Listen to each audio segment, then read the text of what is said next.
शिक्षा का दीपक जलाना होगा, घर घर उजियारा लाना होगा, राजस्थान के कोने कोने में एक नया सूरज चमकाना होगा। कन्या भ्रूण हत्या जैसी जो पीड़ा है भारी, कन्या भ्रूण हत्या जैसी जो पीड़ा है भारी, अब उसे मिटाने की हम सबकी है बारी। क्यों ना अलग जगाएं और हर बच्चे को उसका अधिकार दिलाएं। सही स्पर्श क्या है, गलत स्पर्श क्या है, उसकी परिभाषा उसे समझाएं। माँ बाप की भूमिका परिवार में क्या है, ये है अहम हर सबको बताना, और राजस्थान में एक नया सूरज है चमकाना। हाँ जी, वाह, बहुत फूटरी बात बताई। और मेरे भी चार पंक्तियां याद आवे कि नेकियों का सजर लगाती है बेटियां, सजर किया करे पेड़ ने, कि नेकियों का सजर लगाती है बेटियां और मोहब्बत की दरिया बहाती है बेटियां, जिल्लतें लाख से कर भी घर को घर बनाती है बेटियां, घर को घर बनाती है बेटियां। बराबरी की टक्कर ले ली आज तो। मैं तो हमेशा ही बराबरी की टक्कर का मैंने योद्धा रही। नहीं नहीं, मैं हमारी बात कर रही हूँ, मैं पीछे छू ना, लेकिन आज की तो बराबरी हो गई है। बिल्कुल बिल्कुल। अब अपना दर्शक सोच रहे होंगे, भाई आज की शुरुआत ये ऐसे ज्ञान की बातों से क्यों कर रहे हैं, कि परेशानियां क्यों ले आए, बेटी की बात क्यों कर ली। तो भाई जो आज का अपना दर्शक है, भी बता दो कि आज का अपना मेहमान बहुत ही अलबेला है, क्योंकि आपा लेर आया है अलबेलो राजस्थान। और अलबेला राजस्थान का मैं आपनो राजस्थान है पीतल पातल री धरती रो, मीरा कर्मा री धरती रो, ईरो कितरो कितरो रे करा बखान, कण कण सु गुंजे जय जय राजस्थान, जय जय राजस्थान। और ये राजस्थान का एक खासा मोटा पद के ऊपर विराजमान राजस्थान सरकार में वित्त सचिव नवीन जी जैन अपने बीच पधारे हैं। तो जैन साहब आपरो घणो घणो स्वागत है सर। सभी दर्शकों को मेरा नमस्कार, बहुत बहुत धन्यवाद जी। और भाई बहन, आज आप बात करसिया इन की महत्व बातें कि आज का टावरा ने आगे बढ़वा की इच्छा की प्रेरणा देसी, आगे बढ़वा को मार्ग दिखासी और एक नई ऊर्जा से प्रदेशी एक इन का बड़ा अधिकारी जिसका बहुत चैलेंजिंग काम कराया, साथ में समाज सेवा, और केवल एक अधिकारी को दायित्व नहीं निभायो, ए मानवीय गुणों से भी भरपूर है और मानवता का जिका खरा मूल्य है बा मूल्य पर चालता मिया एक आदर्श स्थापित करो। और आज की नई पीढ़ी है जिसके बारे प्रेरणा स्रोत माने। और आज अपना दूरदर्शन परिवार को सौभाग्य है कि नवीन जी जैन आपनो आग्रह स्वीकार कर पधार्या। तो दर्शक भाई बहन, आप सगड़ा सू राम राम करता मिया आपा जुड़ा नवीन जी जैन साहब के साथ। तो बहुत ही चौखी बात कर दी कि सिर्फ अपना प्रशासनिक कार्य नहीं कियो, मानवीय कार्य भी कर रहे हैं। मतलब एक काम होवे ना, दिल लगा के काम कर लो। इतनी भी परेशानी है जो राजस्थान के माए थे, इतनो काम किया हो और सब में बढ़ चढ़ के हिस्सा लियो, और जो परिवर्तन है आज अपना पूरा प्रदेश में देखवाने मिल रहा है। मोटो परिवर्तन तो वह है जिसकी ऑनलाइन फॉर्म भरवा के कॉलेजा के मायने जब पहली लंबी भीड़ लाग्या करती, कई टावर वंचित हो जाता, धक्का खाबो करता, और कॉलेज हम ऑनलाइन फॉर्म भरवा की शुरुआत भी आदरणीय नवीन जैन साहब करी। तो आके कहीं कहीं खूबे हैं, कहीं कहीं आपको व्यक्तित्व का धनी है। बस तो अब आप चर्चा के साथ शुरुआत करसिया।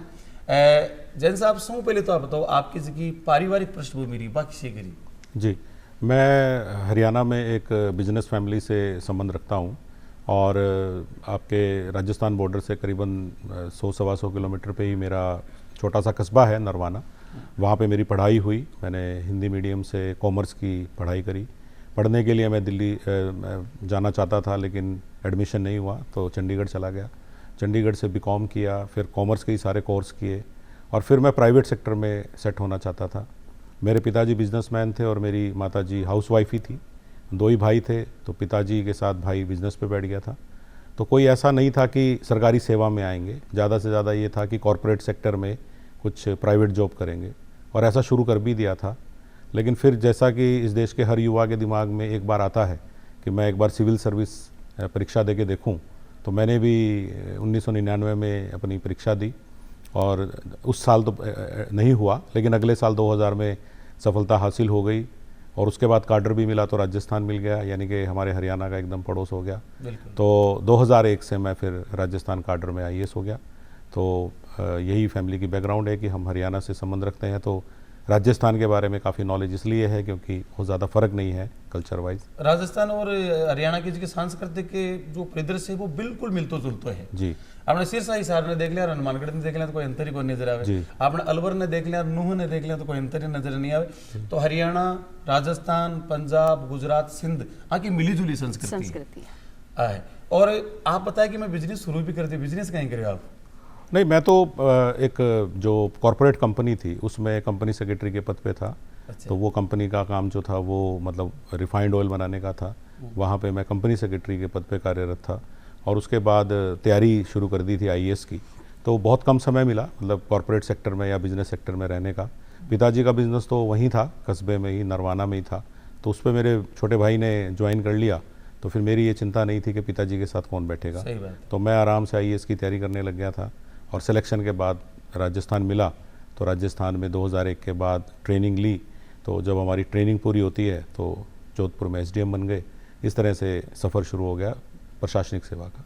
प्रशासनिक सेवा भी देश की सौ बड़ी इसकी आईएएस के मैंने आप सिलेक्ट हुआ, तो ये इसकी तैयारी करी बाकी जी। प्रकार से करी ताकि आज का जो टाबर है वह भी उस प्रेरणा प्राप्त कर सके।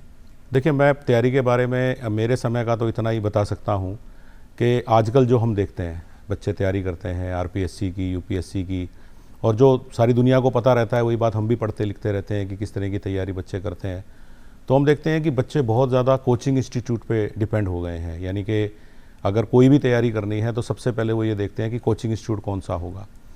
एक सबसे बड़ी बात ये है कि ये बात कहीं ना कहीं सबको समझनी पड़ेगी कि अगर आपकी स्कूलिंग बहुत अच्छी हुई है, अगर आप स्कूल में बहुत सीरियस स्टूडेंट थे, अगर आप कॉलेज के जो 3 साल होते हैं, बीए करो, बीकॉम करो कि बीएससी करो, वो 3 साल सीरियसनेस के साथ आप अपने सब्जेक्ट को पढ़ो, तो मेरा ये मानना है कि कोचिंग की बहुत सारी ज़रूरत तो ख़त्म हो जाती है। वाह।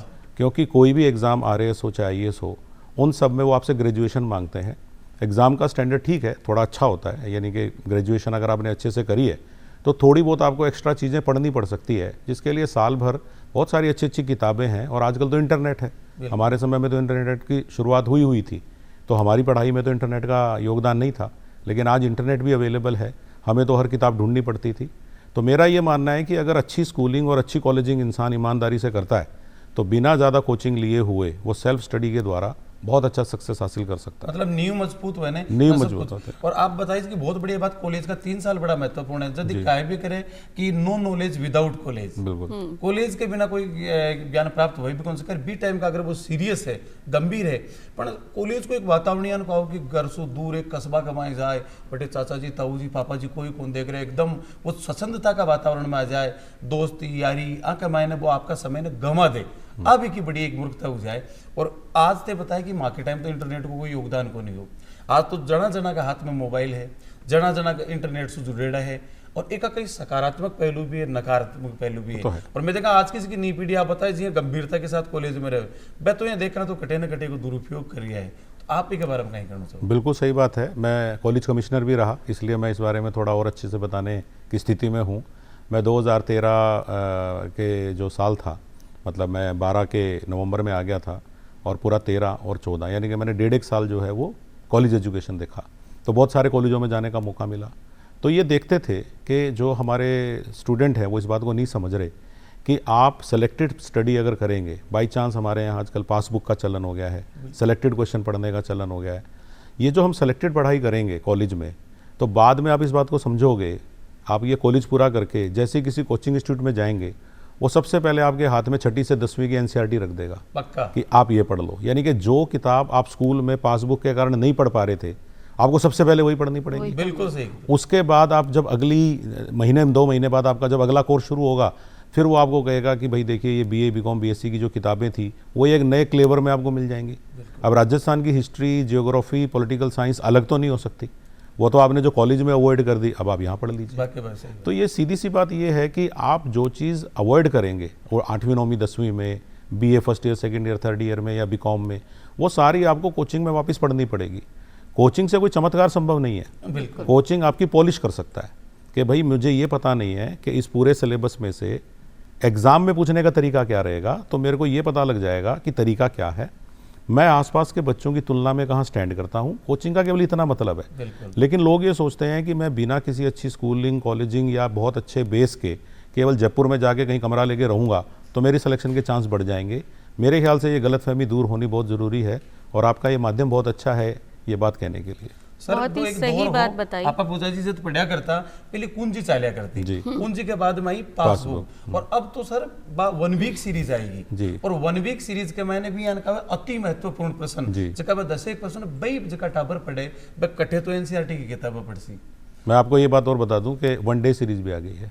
वनडे सीरीज ही है। वनडे सीरीज भी आ गई है और मुझे लगता है कि आने वाले टाइम में कोई 2020 ना आ जाए, तो इसीलिए अपने को इसमें कुछ कदम उठाना ये चाहिए। लग गया तो मन लग गया अब टीम का कोई कैप्सूल आसी को कैप्सूल ले लियो सारा उसके हाथ थे पास हो जाओ ला। नवीन अगर साहब, हम 365 दिन के कॉलेज में अगर 15 दिन पढ़ाई करेंगे तो 350 दिन का खमियाजा कहीं ना कहीं तो लाइफ में भुगतना पड़ेगा। बिल्कुल कोचिंग का वही खाडो भर रही है जो को प्राप्त को नहीं कर पाया, बस भाई बातें सिखा देना है, देखो रो यार अपन तो अरे तेरा सिलेबस में ही काका ये चीज़ें तो अगर बड़े गंभीरता के साथ पढ़तो तो निश्चित रूप से आगे बढ़तो। एक आप जी ऑनलाइन फार्म वालों भी व्यवस्था करवाई, वाकई में एक बहुत बड़ी अच्छी पहल ही। और आज हर टाबर ने मोबाइल दे दियो ऑनलाइन क्लास का नाम पर, मैं तो ऑनलाइन पढ़ाई करूँ, इंटरनेट पर जानकारी हासिल करूँ और बेचकर भी को दुरुपयोग करे पान कहीं करूँ जवाब। देखिए ऐसा है कि दुनिया में हर चीज़ के सदुपयोग और दुरुपयोग हैं। हमारा जब समय था, जिस समय में इंटरनेट या मोबाइल था नहीं या था तो बहुत महंगा आया था शुरू में, तो उस समय में हम लोग किताबों से बात करते थे, तो किताबें भी गलत तरह की आया करती थी मार्केट में, आपको ध्यान हो। ये तो हमारे ऊपर है कि हम लोग क्या अपने जीवन में टारगेट लेके चल रहे हैं। अगर दुरुपयोग आज मोबाइल है, आप आज इतने सारे बच्चे हैं वो मोबाइल के जरिए बड़े बड़े उद्यमी बन गए हैं। आप देखिए केवल इंस्टाग्राम पे, फेसबुक पे या कुछ सोशल मीडिया पे अपना बिजनेस करके आज उन्होंने इंडिया में अपना नाम बना लिया है और आप देखेंगे उन बच्चों ने अपने बिजनेस खड़े कर लिए हैं जिसको बड़े बड़े बिजनेस हाउस वैल्यू देने को तैयार हैं, उसी इंटरनेट और मोबाइल फ़ोन की वजह से। लेकिन जब वही इंटरनेट और मोबाइल फ़ोन मैं गलत तरीके से इस्तेमाल करूंगा, मैं उस पर ऐसी चीज़ें ढूंढूंगा जो मेरे ढूंढने से मुझे कोई फ़ायदा नहीं है मेरे करियर में, तो सीधी सी बात यह है कि मैं गलत तरफ जाऊँगा। तो चीज़ के सदुपयोग दुरुपयोग दोनों तरह के हो सकते हैं। मोटरसाइकिल बनी थी एक स्थान से दूसरे स्थान पर जाने के लिए, मैं अपने दोस्त के साथ बैठ के उस पर घंटों खराब कर सकता हूँ शहर में। सही बात। तो ये तो हर चीज़ उपयोग के लिए बनी है, सदुपयोग दुरुपयोग आपके हाथ में। आपके हाथ में सामा तो आप इन औजार का रूप में भी इस्तेमाल कर सका, हथियार का रूप में भी इस्तेमाल कर सका। बिल्कुल। अगर औजार का रूप में जी आप कोई स्क्रू खोल रहे हैं, आपने हाथ से नहीं खोल रहे और आप पेचकस ले लियो तो आसानी से खुल सके। तो वो अपना काम ना आसान बनावा के लिए है, वो अपना जीवन दुरूह बनावा के लिए आप चाहवा तो हथियार का रूप में भी काम ले सका, और वो हथियार का रूप में काम ले तो आपने नुकसान होसी, और औजार का रूप में इन्हें ले तो आपने फायदो होसी। बिल्कुल। और जैसे कि ते बताया कि कॉलेज में आप कोचिंग करवा से आपने कोई फायदो नहीं है, हाँ थोड़ा बहुत फायदो है, लेकिन आप हर बात में आप बोलिया कि भाई कॉलेज नहीं जा पाया, कोचिंग नहीं कर पाया तो मैं पास नहीं हो पाया। पर मेहनत आपने खुद ने करनी है, लगन एक ठाननी है कि आपने आगे बढ़ना है, तभी आप आगे बढ़ सका।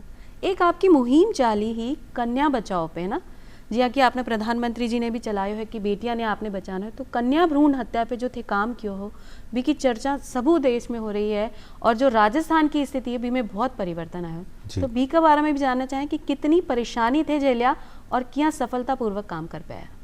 देखिए मैं हरियाणा से हूँ और राजस्थान में मेरी कर्म भूमि है, और आप अगर कोई भी बात करेंगे कन्या भ्रूण हत्या की या चाइल्ड सेक्स रेशो कम होने की, कैसे पता चलता है कि किसी राज्य की जो जनसंख्या है उसमें लड़कियों की संख्या कम है? उसके लिए जनगणना के समय चाइल्ड सेक्स रेशो गिनी जाती है कि 6 साल तक के लड़के कितने हैं और 6 साल तक की लड़कियां कितनी हैं, ये एक फार्मूला है। तो अगर आप राजस्थान का और हरियाणा का देखेंगे तो बहुत कम है, यानी कि 900 से भी कम है। आप इमेजिन करिए अगर 1000 लड़कों पे 888 लड़कियां थी 2011 में, तो इसका मतलब 1000 लड़कों पे 112 लड़कियां कम थी। जब ये सारे 6 साल तक के जो लड़के लड़कियां हैं आज से 15 साल बाद शादीशुदा होने के लायक होंगे, जब इनकी शादी करनी होगी, तो 1000 लड़कों पे 112 लड़कियां जब कम होंगी तो किस किस प्रकार की विकृति समाज में देखने को मिलेगी। क्योंकि अभी हम 1000 पे बात कर रहे हैं, लेकिन जब यही संख्या हम करोड़ों पे देखेंगे तो कितने लाख लड़कियां कम होती हैं। दूसरी बात ये है कि लड़कियों को जिस तरह से मतलब एक तरह से गर्भ में ही मारने की एक सिस्टम चल रही थी, उसके ऊपर भी कुछ ना कुछ होना चाहिए था, और लगातार हरियाणा और राजस्थान दोनों ही प्रयास कर रहे थे। तो मुझे राजस्थान में, क्योंकि मैं अधिकारी था, मेडिकल एंड हेल्थ डिपार्टमेंट में आ गया था, तो मुझे ये मौका मिला कि जो हमारी पीसीपीएनडीटी सेल है, आपको पता होगा कि देश में 1994 में पीसीपीएनडीटी एक्ट बनाया गया था कि कन्या भ्रूण हत्या को रोकने के लिए सबसे ज़रूरी है कि जब गर्भ में शिशु आए तो उसके लिंग की जाँच नहीं होनी चाहिए। तो हमारा मिशन था कि कोई भी सेंटर, राजस्थान के 1500 सेंटर हुआ करते थे सोनोग्राफी के, उनमें कोई भी डॉक्टर साहब जो है बच्चे का गर्भ का जांच ना करें और सेक्स नहीं बताए कि बच्चे का लिंग ये है। तो ये हमारा प्रयास था और उसके लिए हमने प्रयास किया। लालच बहुत बड़े बड़े थे, वैसे सोनोग्राफी 200-500 रुपये में हो जाती है, लेकिन अगर कोई गर्भ की जांच करने के लिए यानी कि उसके लिंग को बताने के लिए जांच करता था तो 15-20 हज़ार से लेके 50 हज़ार तक के रेट हुआ करते थे। तो लोगों का लालच बहुत बड़ा हो गया। फिर कानून बनने के बाद दलाल एक सिस्टम क्रिएट हो गया, तो दलाल जो हैं माताओं को, गर्भवती माताओं को सेंटर पे ले जाने लग गए। फिर पता चला कि सेंटर ये काम कम करते हैं। कुछ ऐसे लोग भी हैं जिन्होंने मशीनें दूसरे देशों के बॉर्डर से मंगा ली और खेतों में कर रहे हैं, खलिहान में कर रहे हैं, घरों में कर रहे हैं, यानी कि हर प्रकार से लोगों ने पैसा कमाने की कोशिश करी। तो ये सारी चीज़ें बढ़ने से जब लोगों को पता लगा कि गर्भ में लड़की है तो अबॉर्शन कराने लग गए। इससे हमारा जो रेशो था, आप देखिए, जो बहुत अच्छा हुआ करता था 1981 में, वो 2011 आते आते राजस्थान का बहुत कम हो गया। और इसमें दुख की बात मैं आपको बताऊं, जब हमने जिलावार इसकी स्टडी करी तो हमने देखा कि सबसे कम जो सेक्स रेशो है वो है सीकर और झुंझुनू का। और उससे एक नया ट्रेंड पता चला कि जहाँ पर ज़्यादा पढ़ाई लिखाई है, जहाँ पे ज़्यादा अवेयरनेस है, जहाँ पे लोगों के पास साधन ज़्यादा है, वहाँ अनफॉर्चुनेटली कन्या भ्रूण हत्या भी ज़्यादा है। वो कारण कहीं है कि बेटे ज्यादा वो एजुकेशन बसु नौकरियां ज्यादा है, नौकरियां ज्यादा बस फिर दहेज मांगे हुए लोग, और भी दहेज का चक्कर में वो ज्यादा भ्रूण हत्या वो पाप है जो चले। और आप जी बताया कि खेता कमाए ने दूसरा देश आंसू ले लिया, एक तो मिनक ने मार रही है और वो भी गर्भस्थ जगह को कोई दोष नहीं है, और वह भी एक कन्या जी के नाम जगदम्बा का रूप में पूजा भी के लिए लोग मसीना विदेश का पाप करे। बाका मानवीय मूल्य तो बिल्कुल धड़ाई खत्म है, राक्षसी मूल्य भी नहीं, तम सत रज तो देखा तो तामसिक गुण है। ए लोग अतरा गिर क्यों जाए, लोगों पर आपके कहीं विचार है?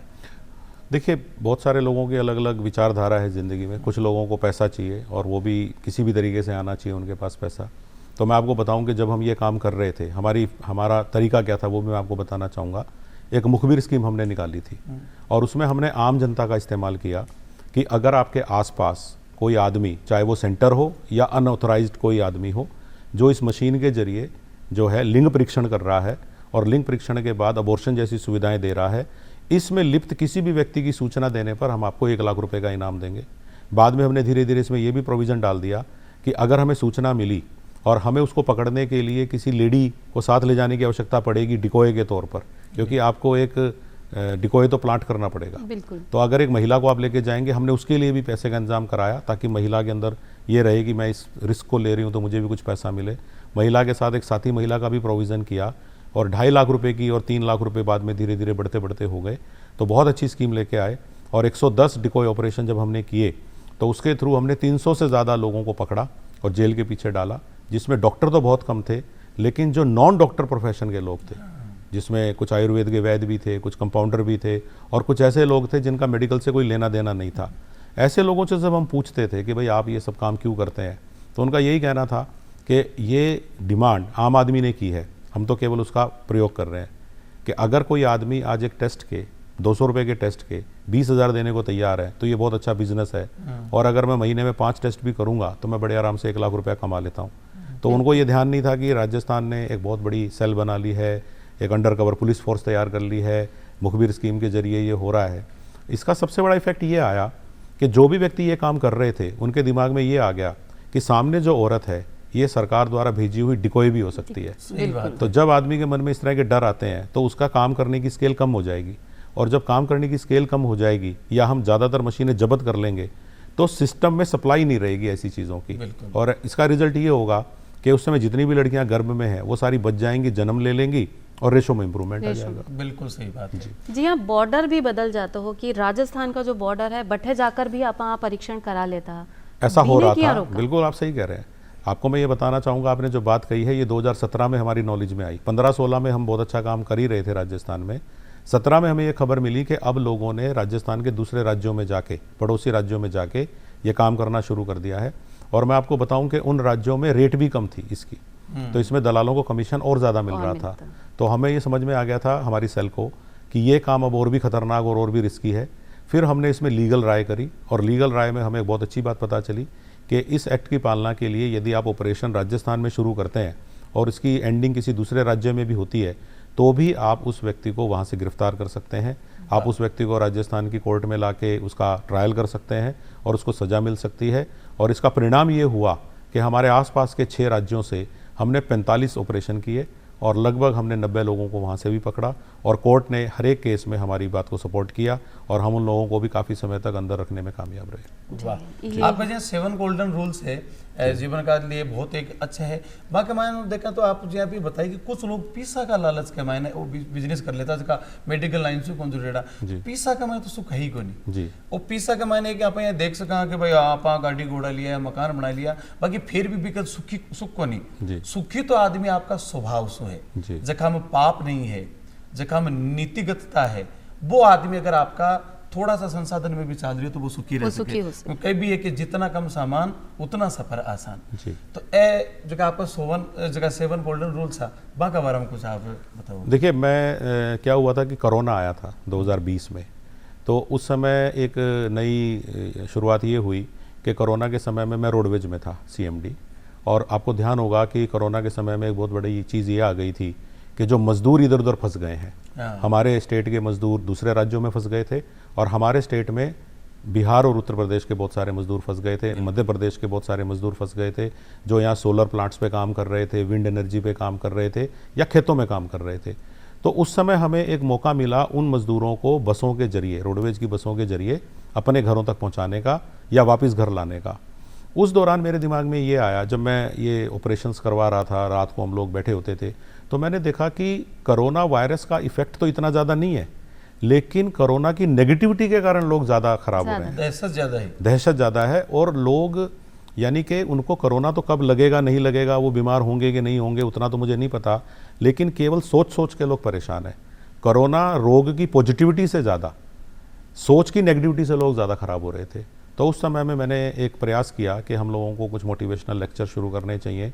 एक छोटी सी मैंने किताब भी निकाली वैक्सीन 50 के नाम से, उसमें 50 मोटिवेशनल कहानियाँ मैंने इधर उधर से जो हमारे विभिन्न ग्रंथों में हैं या हमने सुनी थी बचपन से, उन सबको एक जगह कंपाइल किया। और उसी समय मेरे पास इस तरह की बात आने लग गई शनिवार को कि सर आप अगर हमारे कॉलेज की, यूनिवर्सिटी की ऑनलाइन एक लेक्चर ले लें, तो बहुत सारी संस्थाओं से भी बात होने लग गई। तो मुझे लगा कि कोरोना के समय में ये बहुत अच्छा काम हो सकता है। तो उस समय मैं बहुत सारे कोर्सेज़ में पढ़ने वाले बच्चों को, बैंक के और इंश्योरेंस कंपनी के लोगों को ये लेक्चर्स जो है देना शुरू करने लगा। तो उसी समय ये 7 रूल्स भी कहीं ना कहीं से निकल के आए कि वो 7 रूल एक बैंक के एम्प्लॉय के लिए इस रूप में सही है, तो कॉलेज में पढ़ने वाले बच्चे के लिए इस रूप में सही है, एक हाउसवाइफ के लिए इस रूप में सही है, लेकिन कहीं ना कहीं वो 7 रूल हमें लाइफ में फॉलो करने ही पड़ते हैं और उन सब से ही हमारी ज़िंदगी में बहुत सारा परिवर्तन आता है। और मैंने जिन जिन रूल्स को मेरी लाइफ में देखा था काम करते हुए, या मेरी लाइफ में नहीं देखा लेकिन मैंने बिल्कुल पास में किसी की लाइफ में परिवर्तन आते हुए देखे, तो मैंने उन सबको शामिल करते हुए ये बताने शुरू किए। तो बहुत सारी जगह जाने का मौका मिला, तो बताने का मौका मिला। तो आपने चूँकि कहा है, तो हालांकि इसमें समय लगता है, लेकिन फिर भी मैं 1-2 बातें उसमें से बताना चाहूँगा। जैसे मैं आपको बताऊँ, आज अगर आप नई पीढ़ी को देखें, हमारी जो ये जिसको युवा पीढ़ी है, बल्कि युवा से भी थोड़े नीचे आ जाए, किशोर, आपके घर में भी किशोर होंगे, आप सामने बैठे हुए दर्शकों को भी पता है, आज सबसे ज़्यादा मुश्किल काम क्या है? बच्चे को डील करना या युवा को डील करना नहीं है, सबसे मुश्किल काम है 13 साल से 18 साल के बच्चे को सही से डील करना, उसको सही रास्ते पे लगाना। ये टीनेजर जो है हमारे लिए बहुत बड़ा चैलेंज है और उसके कारण भी आप जानते हैं। तो हमने ये कहा कि उनके अंदर ग्रेटिट्यूड यानी कि कृतज्ञता की कमी आती जा रही है। तो अब हमें अपने बच्चों को ये बताना पड़ेगा कि कृतज्ञता बहुत बड़ी चीज़ है। आप सिंपली आदमी का धन्यवाद करके भी धीरे धीरे बहुत अच्छा नाम कमा सकते हैं, लेकिन हम सारी चीज़ों को मान लेते हैं टेकन फॉर ग्रांटेड कि मेरे माता पिता ने जन्म दिया है तो इनका तो फ़र्ज़ बनता है मुझे हर चीज़ देना। स्कूल में फ़ीस दी है तो टीचर अगर मेरी मदद कर रही है तो कोई एहसान नहीं कर रही है। और आपने ये भी देखा होगा कि हम जिस पीढ़ी से आते हैं, हमारी पीढ़ी में अगर कोई 1-2 रुपये की चीज़ हमारे हाथ लगती थी तो हमारी बॉडी लैंग्वेज में घर वालों को खुशी मिलती थी। लेकिन मेरे कई दोस्त हैं, वो मुझे ये बताते हैं कि 1.5 लाख का आईफोन देने के बाद भी बच्चे के चेहरे पे खुशी नहीं देख पाए। टेंशन है, तो टेंशन है कि भाई ये फ़ोन 256 GB का क्यों है, 512 का ही हो जाता, या इसका कलर ये क्यों है।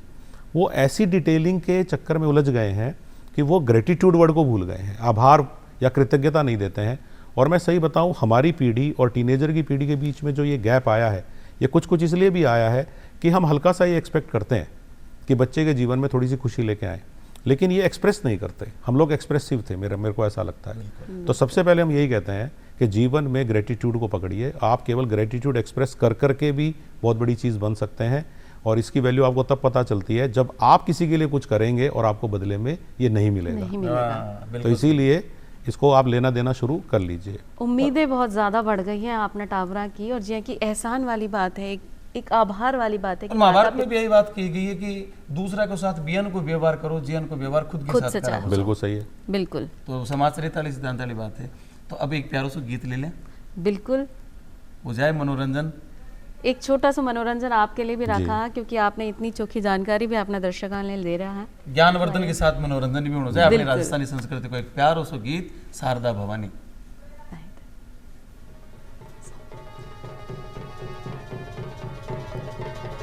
बारह की संस्कृति।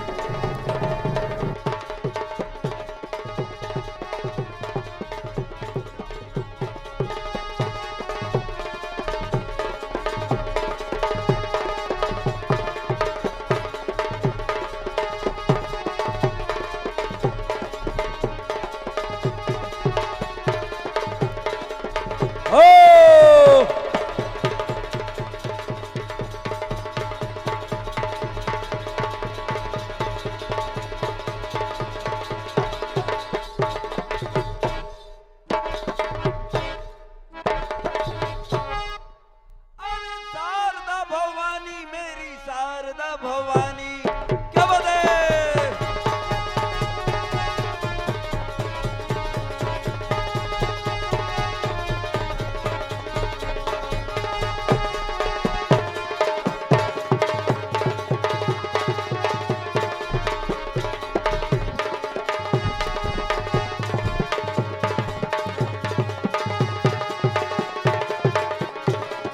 ओ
नृत्य भी।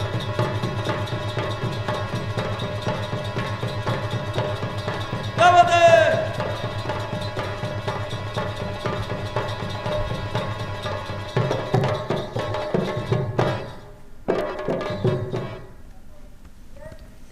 वाह वाह वाह, ओहो, आपने बारां की शहरी या जनजाति को एक बहुत प्यारा सो नृत्य जिके का मायने इन सांग नृत्य क्या करे पूजा जी, एक मायने विभिन्न प्रकार का स्वांग बनावे कलाकार और लोगों को मनोरंजन करता है, बड़ा प्यारा प्यारा गीता के साथ नृत्य करे। और राजस्थान की जिकी शहरिया जनजाति है सबसे सौम्य और सबसे सरल स्वभाव की जनजाति है, जिकी की प्रकार की भी असामाजिक गतिविधियों में संलिप्त होनी और बिल्कुल सामाजिक रूप से रेवाड़ी जनजाति, एक भोली जनजाति भी को एक आपा लोक नृत्य देखियो, ये को नाम वो सांग नृत्य, जगह हम कलाकार कई बंदर को रूप बना रखे हो, कोई हिरण को, और बहुत पूरा शरीर के ऊपर किस प्रकार का टेटू बनाता है, विभिन्न प्रकार का स्वांग धारण करता है, ये दिखाया। और सर आप बारां का कलेक्टर रेड़ा हो जी, बारां की संस्कृति का अध्ययन करता है, आप किताबें भी लिखी जी। तो बारां का कलेक्टर रहता है, आप पिठाई की संस्कृति में कहीं कहीं चीजें देखी।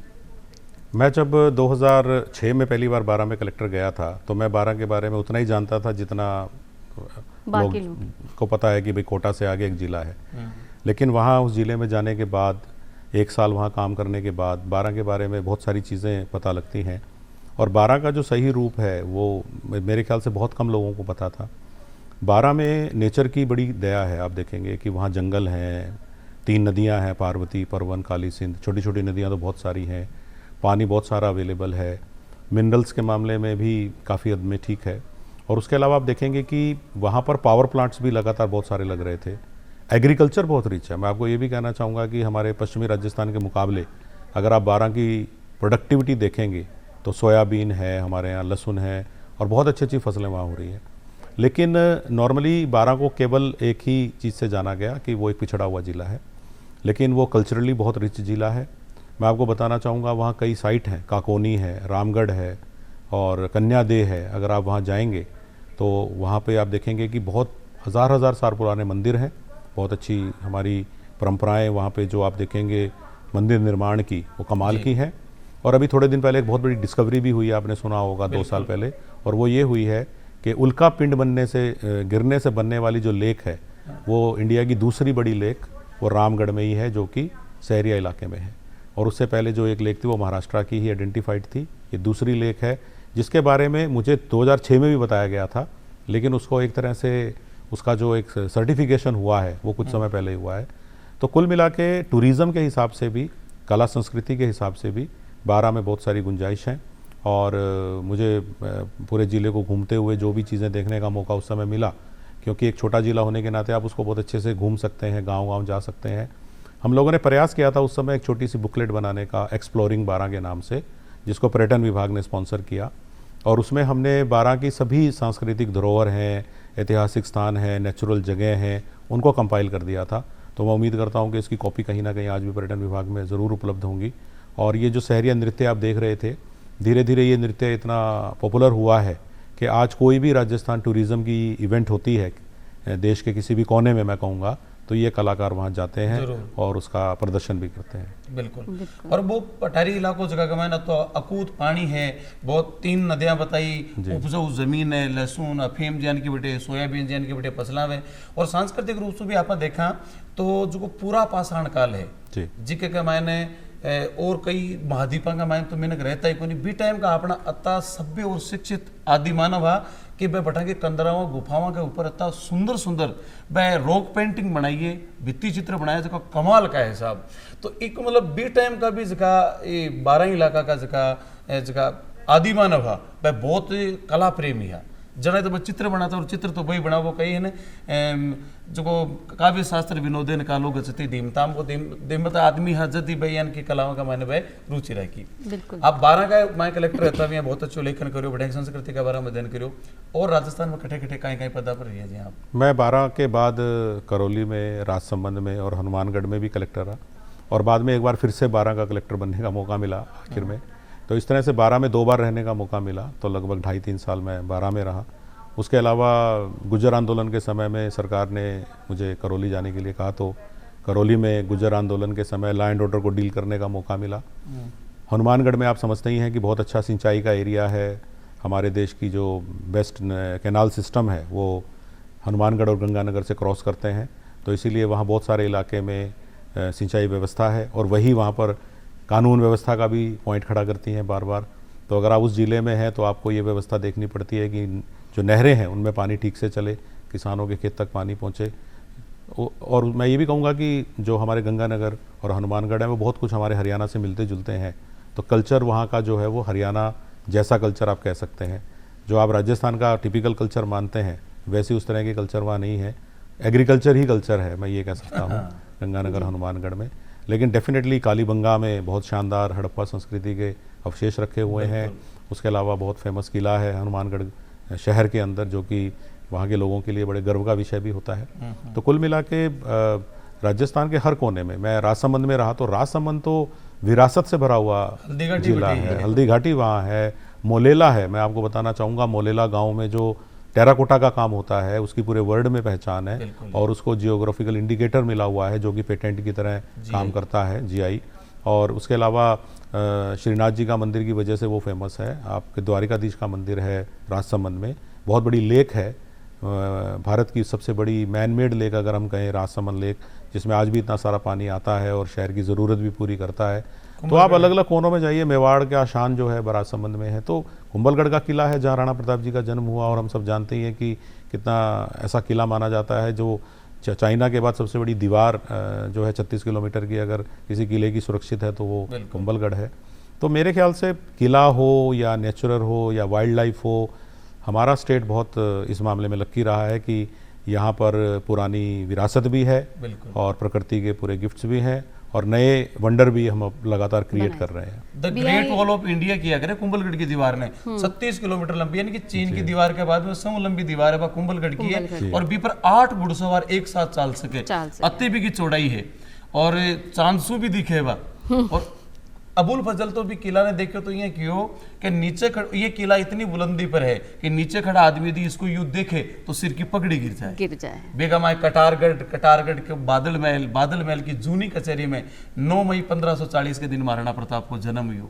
बठई उदय सिंह ने शरण मिली, माधव जी दरग तो यह भी करता है कि कहो गर्व से कवि माधव ये जन्मस्थली कुंभलगढ़ है। अरे उदय सिंह के प्राण बचाए शरणस्थली कुंभलगढ़ है। तो कुंभलगढ़ जान का किला, द्वारिकाधीश जी, श्रीनाथ जी महाराज, हल्दी घाटी को वो मैदान, व खमनोर का व शरबत, खमनोर को शरबत भी बड़ो फेमस, मोलेला की पोट्री जी की टेराकोटा है बड़ी वह फेमस रही। और आप आज की जो युवा पीढ़ी है सर जी भी के लिए आप वाकई में प्रेरणा स्रोत, तो जितना भी आपका काम करे ना भाई, आज कई बार जहाँ चाय की चढ़िया पर बैठा तो आपकी बातें चले। आज की युवा पीढ़ी आपका हर चीज ने फॉलो करे देखे, तो आज ही कार्यक्रम में जरूर देख सी। आज का सोशल मीडिया के ऊपर दुरुपयोग करे लोग आप नहीं करना चाहिए। देखिए युवाओं प्रकार प्रयोग करे समझदारी के साथ भी बिल्कुल सही बात है। देखिए मैं फिर ये बात कहना चाहता हूँ कि आपके पास दिन में 24 घंटे हैं और आप एक एज ग्रुप में आ गए हो। सारे युवा जो हैं 20 साल के बाद एक स्ट्रगलिंग फेज़ में आ जाएंगे। 20 साल तक फैमिली वाले सपोर्ट कर देंगे, जैसे भी कर देंगे, जैसे भी साधन होंगे आपको सपोर्ट करेंगे, आपकी स्कूल कॉलेज में जितनी मदद उनसे संभव होगी वो करेंगे। लेकिन ऐसा नहीं है कि इसके बाद अब आप खुद कुछ नहीं जिम्मेदारी लें। अब समय है कि आप जिम्मेदारी लें। अगर आप ग्रेजुएशन पूरी कर चुके हैं, ग्रेजुएशन पूरी कर रहे हैं, तो मैं आपको यही बात कहूँगा कि ये सोचिए कि आपके घर वालों ने खुद की बहुत सारी ज़रूरतों को कॉम्प्रोमाइज़ करके आपको यहाँ तक पहुँचाया है। आज एक गांव का लड़का जब जयपुर में कमरा लेके रहता है तो उसके पिताजी बेचारे खुद अपने आप को गांव में थोड़ा परेशानी में रखते हैं कि मेरा बेटा वहाँ पढ़ रहा है। तो हमें इस बात को याद रखना चाहिए। मैं समझता हूँ कि हम लोग समय के साथ इन चीज़ों को भूल जाते हैं कि मेरे को आगे बढ़ाने में कितने लोग पीछे रहे हैं। तो अगर हमारे युवा इस बात को याद रखें और ये ठान लें कि भैया मैं दोस्ती भी निभाइए, मैं बिल्कुल उन लोगों में से नहीं हूँ जो ये कहते हैं कि आज ही सारी दोस्ती जो है आप ख़त्म कर दो। भाई करते क्या, हमारे भी दोस्त थे और हमने भी दोस्तों के साथ जो दोस्ती में काम करते हैं किए हैं। लेकिन मैं उसी समय ये भी कहूँगा कि आपकी अपने दोस्तों के साथ दोस्ती निभाने की जैसे एक जिम्मेदारी है, उतनी जिम्मेदारी घर के प्रति है, गांव के प्रति है। आज हमारे शहर में हमारा नाम लेते हैं लोग, हमारा नाम अगर ले रहे हैं तो इसका मतलब ये है कि हमने अपने गाँव के लिए भी कुछ किया है, हमारे परिवार के लिए किया है। जब आप कुछ बनते हैं तो आप केवल खुद के लिए नहीं बनते हो, आप उस परिवार और उस गांव के लिए भी बनते हो। ये एक बहुत बड़ी जिम्मेदारी हमारे ऊपर है। अगर आप बनेंगे तो पूरा गांव आपको याद करेगा। आप चाहे आर्मी में जाइए, चाहे आप सिविल सर्विस में जाइए, चाहे आप इंजीनियर या डॉक्टर बनिए, लेकिन टारगेट को निर्धारित करके मेहनत तो करनी पड़ेगी।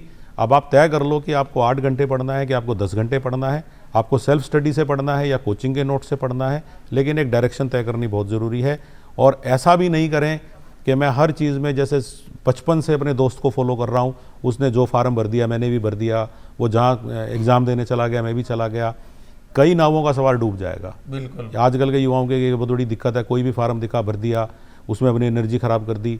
एनर्जी अगर आप अपनी कई जगह डाइवर्ट करेंगे तो आप एक जगह सफलता के लिए जो चांस है उसको कम कर लेंगे। तो इसीलिए पहले आप अपनी स्ट्रेंथ को देख लीजिए कि आपकी क्या स्ट्रेंथ है।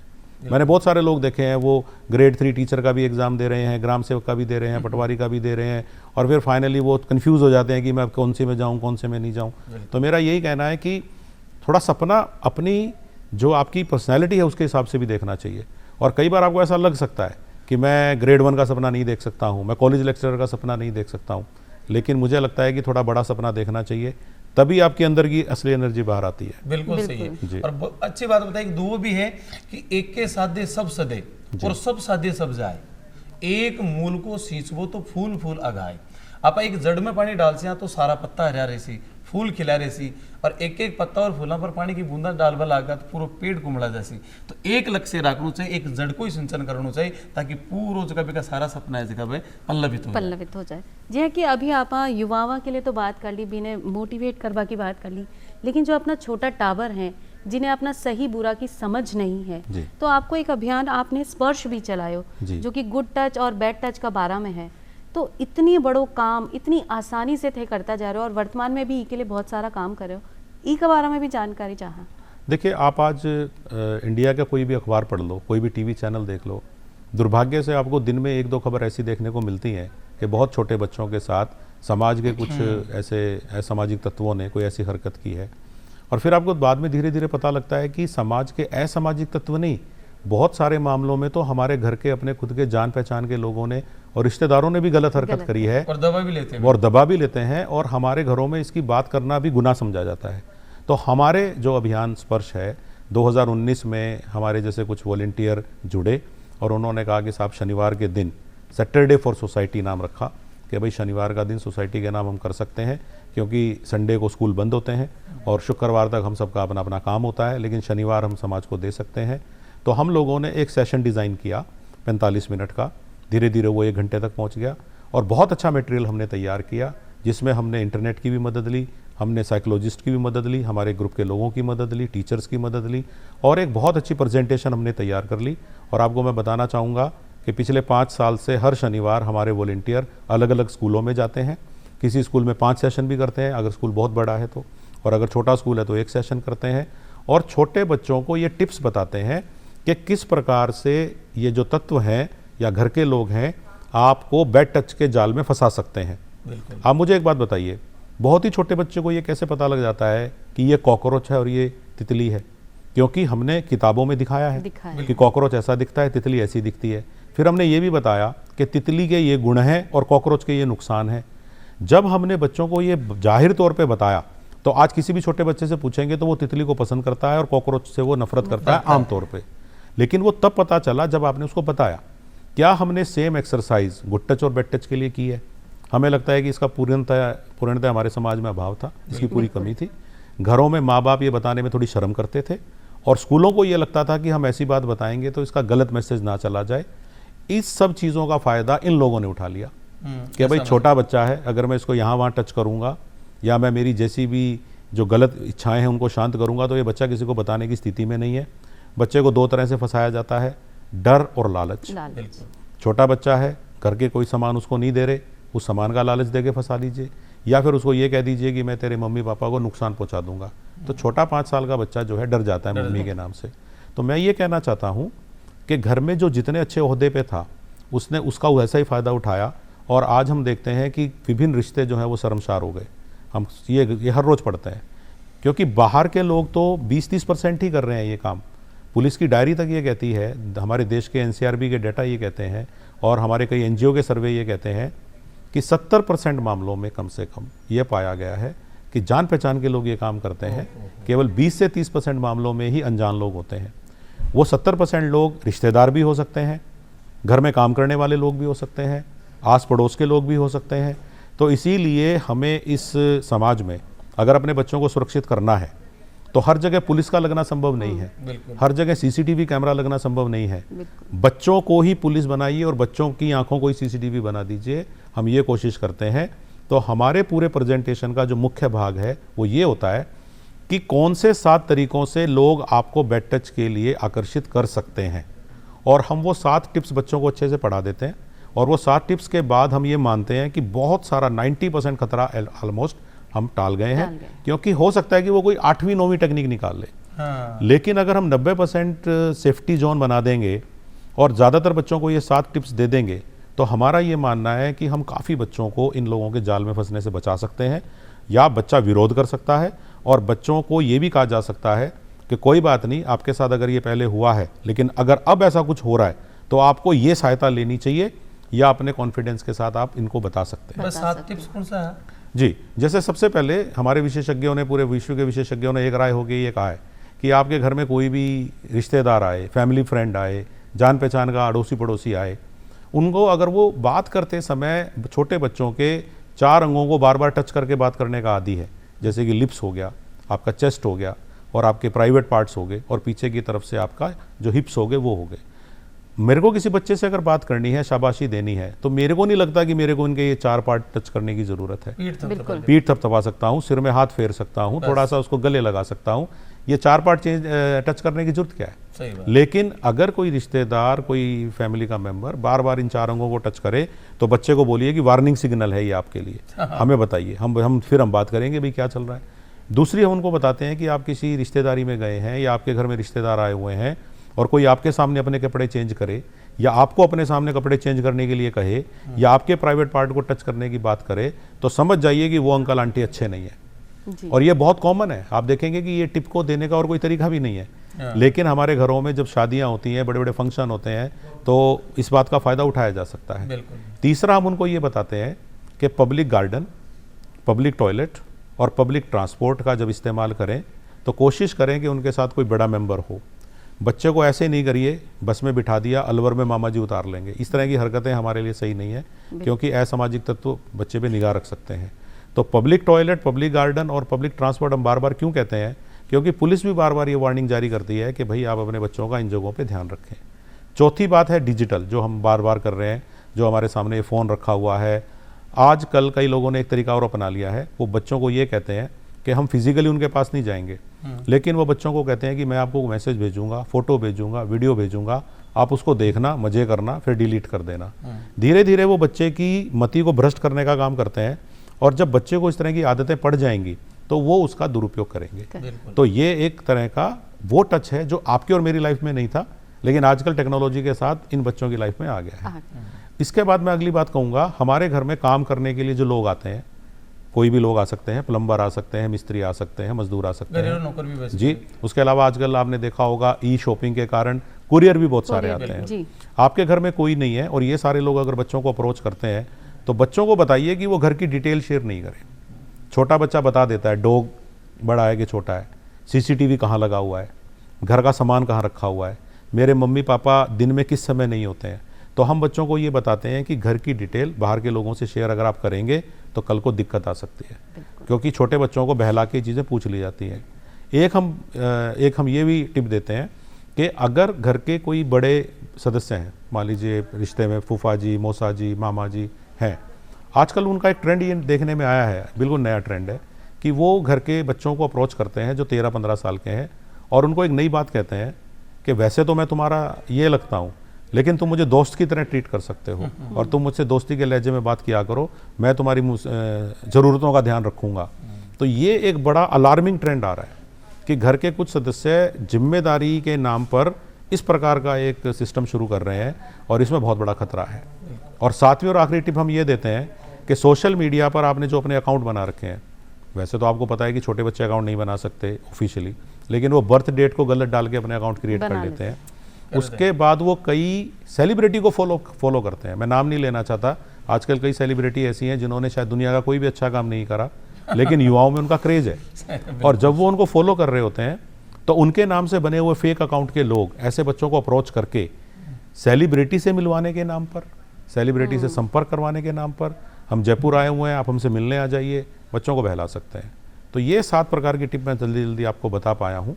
अगर हम बच्चों को ये थोड़ा तसल्ली से बता दें आधे घंटे 35 मिनट में, और एक एक एग्जाम्पल, एक एक स्टोरी के साथ जब हम बताते हैं प्रेजेंटेशन में, तो बहुत फ़र्क पड़ता है।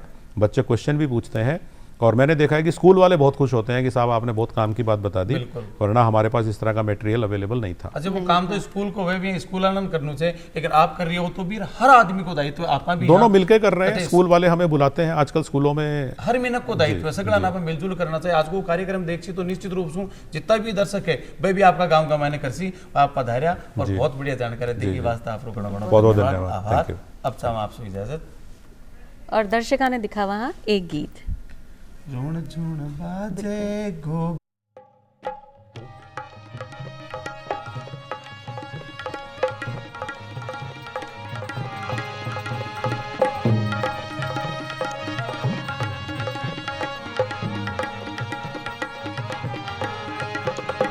झुण झुण बाजे घूमेरा जी कोई, झुण झुण बाजे घूमेरा, झुण झुण बाजे घूमेरा जी कोई, झुण झुण बाजे घूमेरा, घोड़े रे बाजे कोठ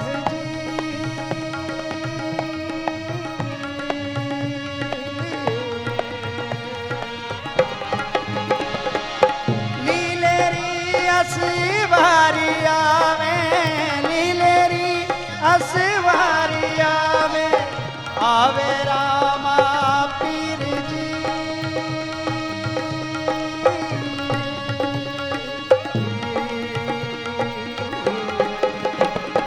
झुण झुण बाजे घूमेरा जी कोई, झुण झुण बाजे घूमेरा, झुण झुण बाजे घूमेरा जी कोई, झुण झुण बाजे घूमेरा।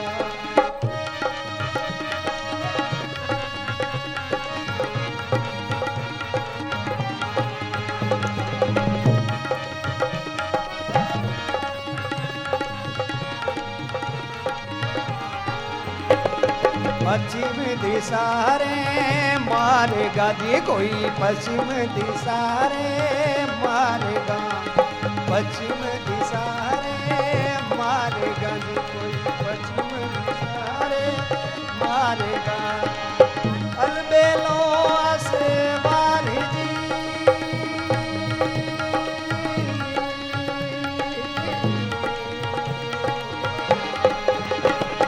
झुण झुण बा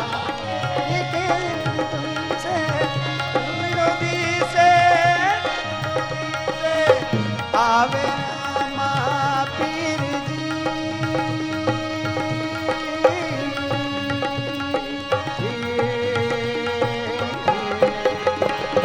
झुण झुण बाजे घूमेरा जी कोई, झुण झुण बाजे घूमेरा, झुण झुण बाजे घूमेरा जी कोई, झुण झुण बाजे घूमेरा।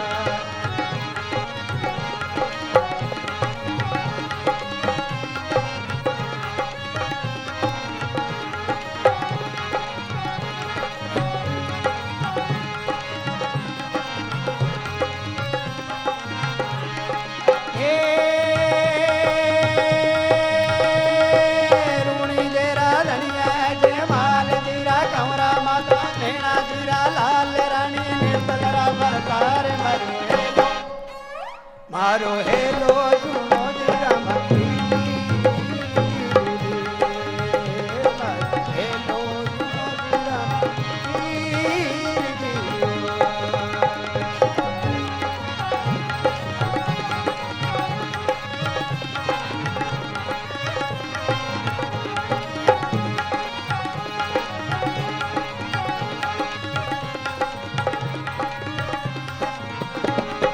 घर घर होवे पूजा तारी, गाँव गाँव इस गावे जी, घर घर होवे पूजा तारी, गाँव गाँव इस गावे जी, जो कोई लेवे राम पीर को मन पाया पड़ पावे जी, जो कोई लेवे नाम पीर को मन पाया पड़ पावे, ओ राम सा पीर तारी,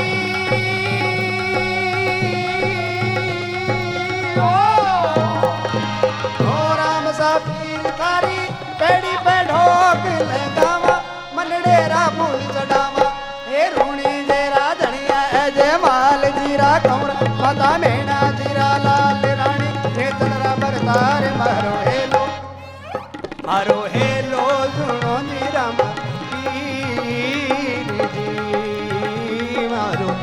हेलो सुनो जी रामा पीर जियो।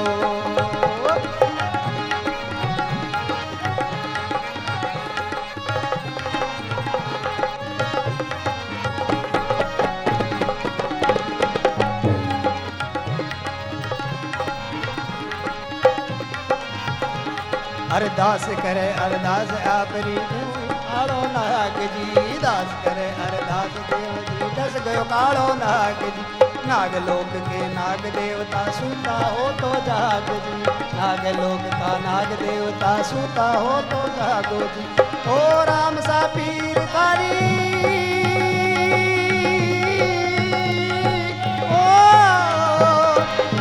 राम सा पीर तारी पैड़ी पे थोक लगावा, मन डेरा फूल चढ़ावा। ए रूणी जेरा धनिया अजय माल जीरा गौरा माल भेना जीरा लाल रान हे तलरा बरदार मारो हेलो सुनो जी रामा पीर जी मारो हेलो सुनो जी रामा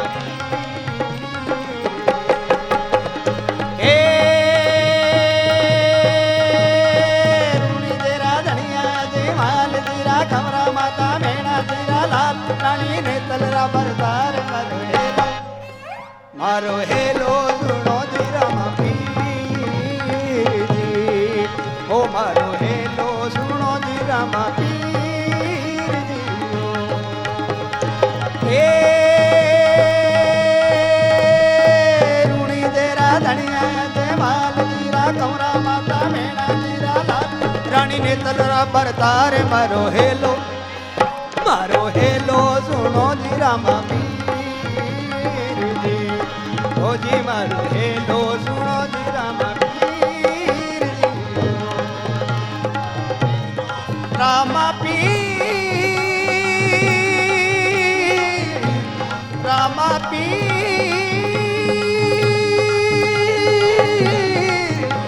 रामा पीर रामा